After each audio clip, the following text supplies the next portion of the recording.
entre la academia y el mundo del arte son más complejas, incluso con la capacidad, una influencia mutua también cada día mayor, una influencia y unas relaciones que no solo que son beneficiosas para ambos sectores, pero también introducen ciertas perversiones, ciertos problemas que, digamos, impiden lo que algunos entenderían que sería un buen desarrollo del arte como independiente del pensamiento y de la academia, o de la academia como independiente del mundo del arte. Reflexionar sobre las relaciones entre arte y academia 200 años después de Hegel creo que es una obligación.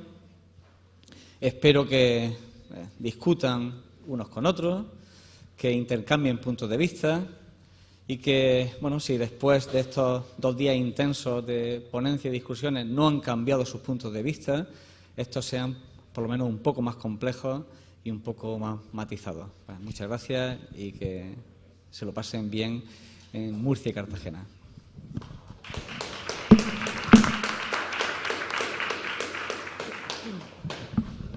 Thank you, Mr. Ujaldón. I would like to say a few words on behalf of Manifesta, because we're very proud that Manifesta is invited to host this event, this European Artistic Network program, because, as many people know, this, of course, relates very much to the basic rationale of what Manifesta is.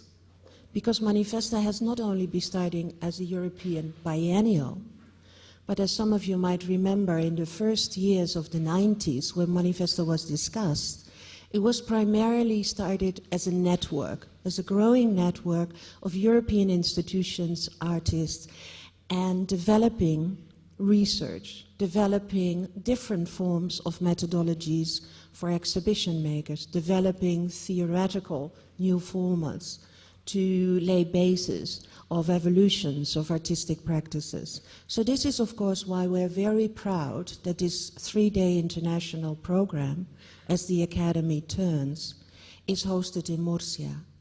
And one of the main principles of Manifesta, as you can imagine, especially in this time frame, where Europe and the whole world is in an economical crisis, that those regions who are organizing and hosting Manifesta are very much concerned about sustainability. What is left behind when Manifesta is leaving? What is left behind in terms of knowledge, in terms of structures, in terms of relationships? And this is why we are very, very proud and also delighted that 2 Spanish art academies, 2 departments of the universities in Spain, are present here in this international symposium. And of course, we hope that there would be the possibility for those institutions to collaborate also in the future, together with the European art academies and institutions and universities in this European network. I would like to thank Henk Slager, who was the initiator of talking to Manifesta to bring it over to Murcia. I would like to have a very special thank to Yoeri Meessen, Clara Voice, Belen, Anna Belen from the organization, Esther Riguera, and all the people from Manifesta who did an incredible work organizing this. Of course, the people from Centro Paraguay, the institution where we are here, and Cendeac, the theoretical institution, which is very important for Murcia and which was started by the Minister of Culture, Pedro Alberto Cruz. What is also important is that this symposium was very much funded by the Dutch Art Fund, and this is interesting because they are very much interested in the outcome of your symposium. How far is research part of this whole process, and how important is it in the development of the curriculum? Because they understand very much the importance of this year's Bologna Agreement. So I would like to wish you an extremely fruitful and productive 3 days. I really hope that you have the ability to make a selection out of the 14 venues which Manifesta Biennale is offering you. You cannot see all the venues, that is supposedly clear. Some of you I saw yesterday already running around on the venues, but I saw that in the program there are 2 visits organized in the pavillones and in the correos, and I wish you a very fruitful days. I would like to invite Javier Fuentes. He's director of Cendeac, one of the co-hosts, and he would like to thank you. Javier.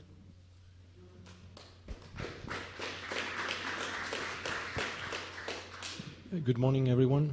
I will speak in English. I want to thank you all for being here today.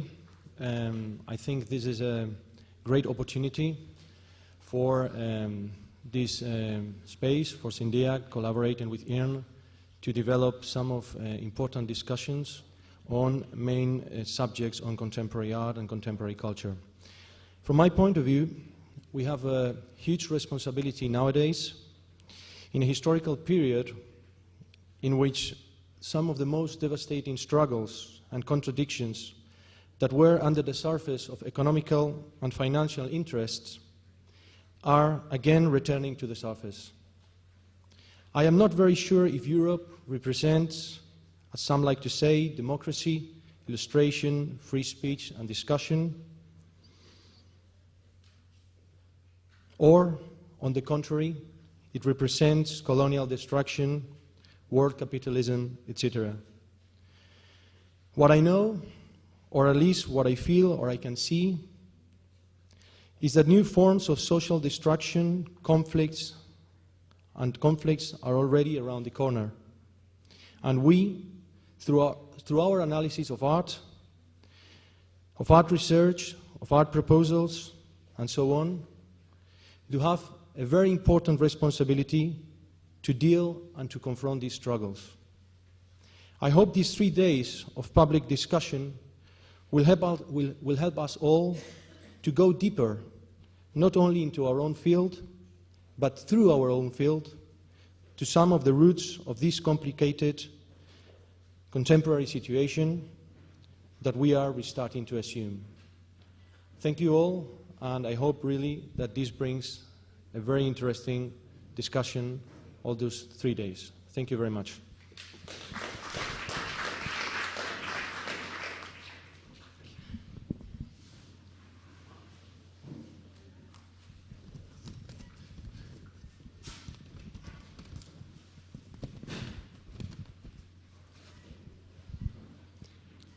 All right. Good morning. Is everybody comfortable? There's quite a few people moving in still. Yeah.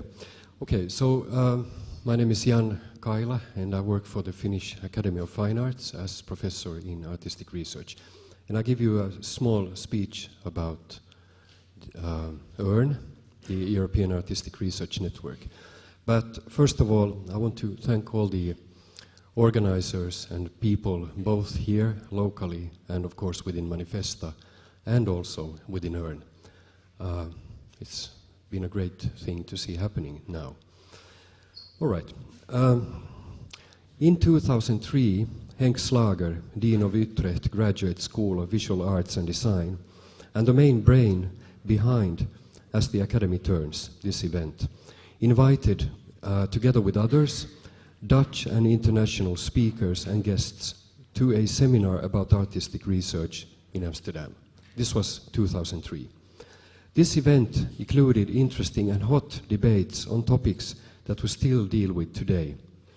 One of the main issues was, can the art academies' autonomy survive when joining into the university system? I felt confused and disturbed after the seminar. After defending the university as a source of generating artistic knowledge, I was accused of representing a state power that damages the academies. This reaction came from people who were scared of the university's coming possibility to control the art schools when these are forced to accept the so-called Bologna system. In other words, the artist's higher education becoming a bachelor, master's, doctor path.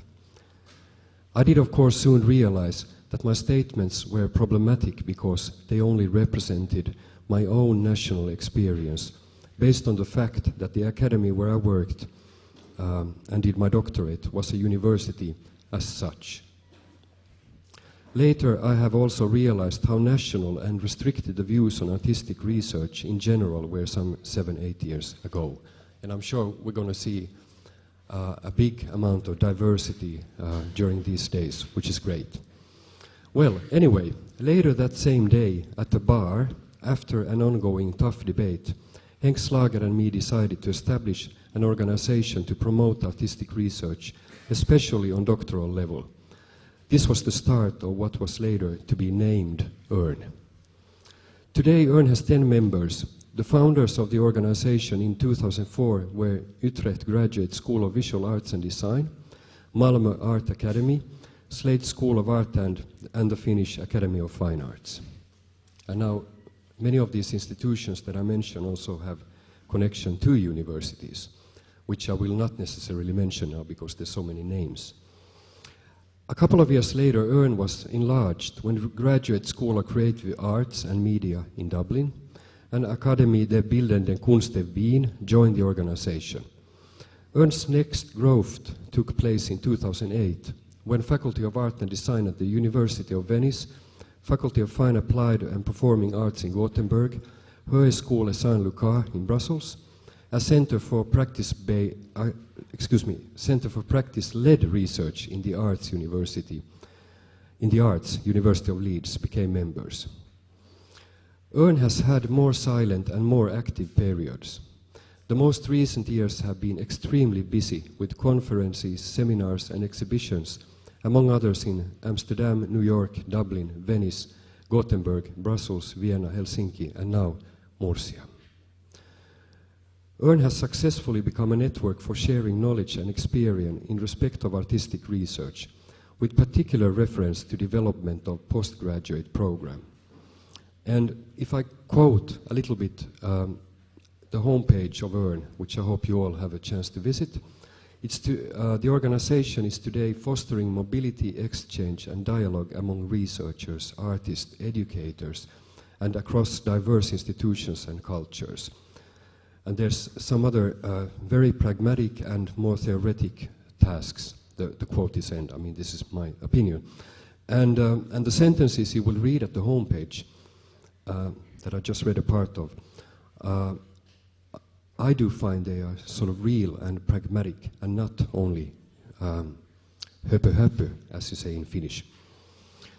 As the Academy Turns is the largest event EARN has ever organized, during the 3 intense days you will in early mornings hear and see 3 former doctoral students with a PhD or DFA degree present their research. So these are people who have gone through this education. These presentations will be commented by researchers, former supervisors, and by carefully chosen opponents. So taking in now, I think we have 2 supervisors who are going to speak on their behalf is a new and I think valuable and interesting dimension in the activities. Later, during the days, altogether 8 current doctoral students from various institutions and countries will present their ongoing research. Also, these presentations will be commented by specifically chosen opponents. Each event will be chaired by a doctoral student and/or artist. And what is essential during an event like this? A screening takes place when Tiong Yang will show his wonderful soap called As the Academy Turns. As the Academy Turns, I mean now the event, I hope, will be more than anything else a platform for showing how largely and in various forms artistic research is being practiced in various European countries. The question is not about whether our kinds of research and doctoral studies is legitimate in the university or art world context. Instead, we have to ask, what can we learn from each other's and how can we make our doings better? Thank you.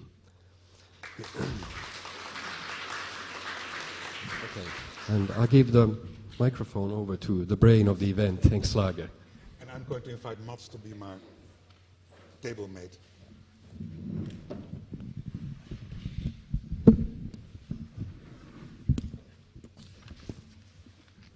Thank you. I'm going to introduce you. Then you can start. Good morning again. A small introduction and then I give the word to Mats.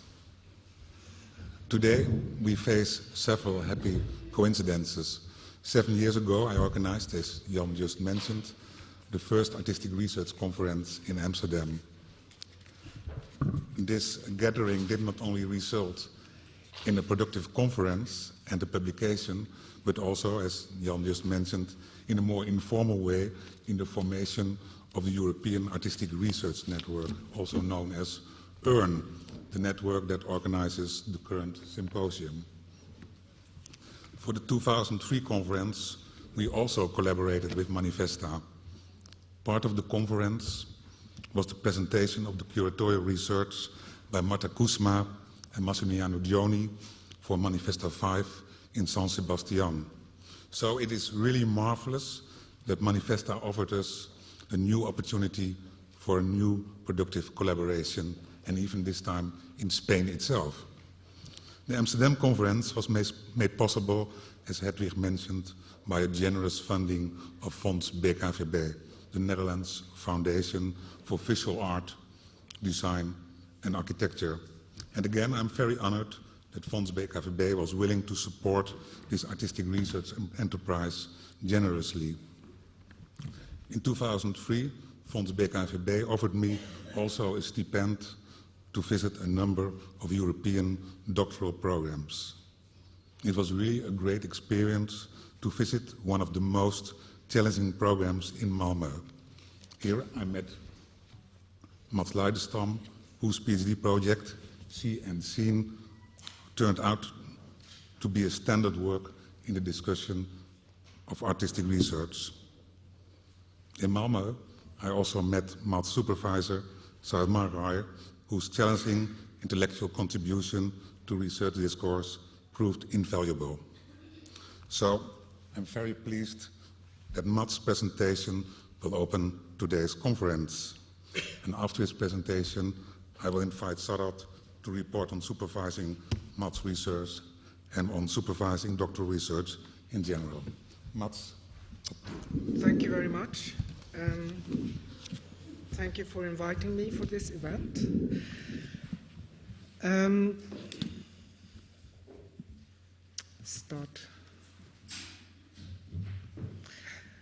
So, after the dissertation, Neanderthal Landscape, it's my title.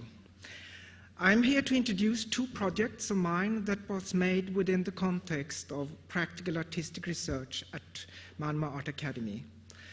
I would like to begin with a presentation of my dissertation subject, See and Seen, Seeing Landscape Through Artistic Practice from 2006, and then make a more in-depth presentation of my postdoctoral project, Neanderthal Landscape. First presented at Kunsthalle Düsseldorf in March to May this year, and at the moment shown at Turku Art Museum, Finland. At the end of my lecture, I will give you a short reflection on what I think the possibility to work within the context of artist research may have brought to my practice.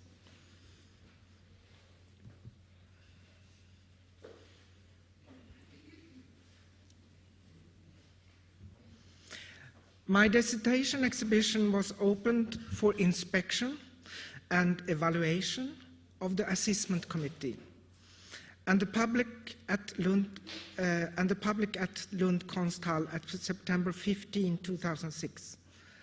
And I defended my thesis on the same day in Lund City Hall. Notions such as assessment committee, evaluation, defense, and opposition comes from the academic world. How does an art fit into this system? I have myself been trained and have for many years been teaching within the Scandinavian system of art education. This structure is signified by small elite art academies, art schools with no more than 60 to 120 students all in all.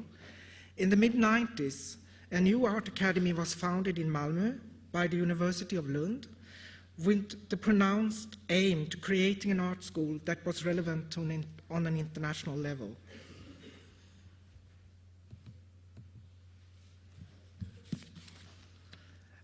Early on, the management of the faculty and the faculty of Malmö Art Academy decided to use the Bologna process as an argument to the University of Lund to create a PhD degree in fine art, arguing that fine art is a highly specialized field that needs research just as other fields within the university.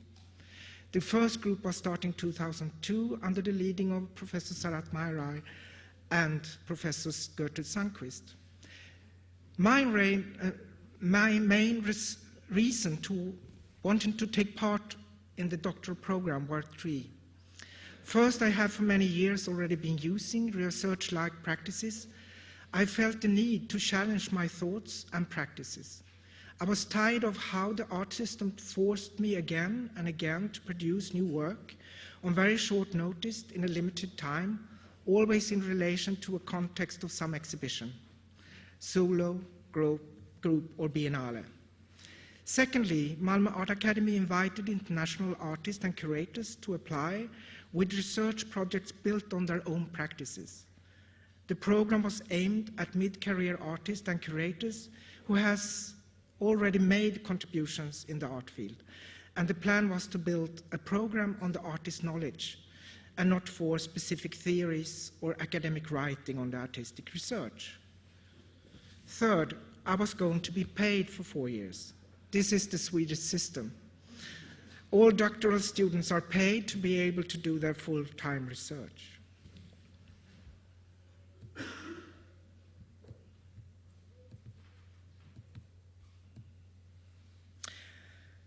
I will now present the subject of seeing landscape through artistic practice. While doing so, I will show you some images from my 2 case studies that I made during these 4 years. This will just be a slideshow going on during my presentation, which is more or less the abstract I was written to it. My point of departure for Scene, text, website, and exhibition was the conventions of the ideal landscapes that were painted in Rome in the 17th century by artists such as Claude Lorrain and Nicolas Poussin. In the 18th century England, this translated into a particular gaze that became the fashion for how and the parameters within which the landscape was to be seen. Later given rise to landscaped parks, poetry, and painting, and consequently having a significant role in shaping theories of the picturesque. These ideas gathered currency outside Europe, partly through the pathway opened by British colonialism, which still, to a certain extent, determined Western notions of landscape and landscape architecture. This is part of the narrative relating to the popularity of the landscape as a subject that is also embedded in and produced by the discipline of art history, and a model that I worked with in my art practice from the beginning of the 1990s. In Scene, my focus was on studies of landscape and landscape painting. For example, through copying a painting by Claude Lorrain, Landscape with Rebecca taking leave of her father from 1640 to 41, and photographing a real view of an existing historical landscape through 2 sets of Claude glasses and a Claude mirror, seen from the United States Military Academy as West Point in the Hudson Valley, New York. My method was to research the different historical accounts and the context of the representations of these landscapes. I was not so interested in the accumulating knowledge, but in how I could put knowledge to work to reproduce landscapes through various artistic techniques and strategies. I adapted different roles when approaching the landscapes through mimicry, as a copyist, a tourist, and an art historian, used in Scene as routines for seeing. My way of working became a hybrid form that embraced both academic methods and art practice. I have approached my research through practice and my art practice through research, with the understanding that the process the material undergoes further changes. In the Scene, I found myself seeing my own practice from the inside.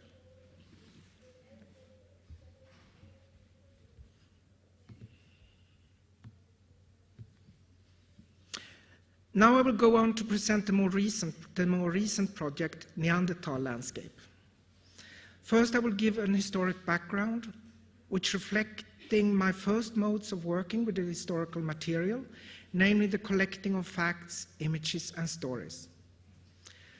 The word Neanderthal may evoke memories and associations connected to Ice Age landscapes and deep caves with archaeological finds. But I will tell you other stories. Stories about ways of seeing landscapes and how these stories from the past have leaked into the present. Neanderthal is located about 10 kilometers outside Düsseldorf in Germany, and the easiest way to go here is by car or to take the S-Bahn train from the city.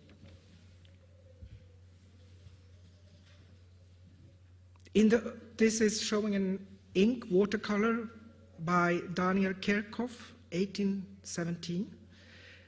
In the early 19th century, Neanderthal was a very narrow creek, circa 700 meters long, made of limestone cliffs, some of them about 30 to 50 meters high. The cliffs were formed over thousands of years by the stream Düssel, which joins the river Rhine at Düsseldorf. Neanderthal had famous caves that carried beautiful names, such as Engelkammer, Feldhofer Kirche, Löwengrotte, and Teufelkammer, which are historical sites that were destroyed more than 150 years ago. The valley is named after Joachim Neander, born 1650, dead 1680, who was a priest and composer who used to walk to what then was called Das Gesteins. According to the traditions, Neander composed hymns here about the ways God was reflected in landscape, and one of the biggest caves was named after him, Neander Höhe, or the Neander Hole. In the 19th century, the creek got the name Neanderthal, the Valley of Neander. My own path into Neanderthal started with a visit to the Museum Kunstpalaz in Düsseldorf. Dr. Bettina Baumgartel, the supervisor of the painting collection, introduced me to the museum's collection of landscape paintings of Düsseldorf School and pointed out a couple of oil studies by Johann Wilhelm Schirmer, born 1807, that's 1863, made in Neanderthal around 1828 to 30. These careful made naturalistic studies made a strong impression on me, triggered questions that finally led me to the geographic site itself. In 1856, Neanderthal became world famous when the so-called Neanderthal man was discovered. Bones were found in the sediments from one of the caves when quarrying in the valley. Today, Neanderthal is a green valley. A road runs through close by, and a museum has been built on the site, the Neanderthal Museum. The museum presents a story of the Neanderthal man. As a tourist, one finds several other recreational facilities, such as restaurants, various paths through the landscape with boards informing visitors about the history of the site.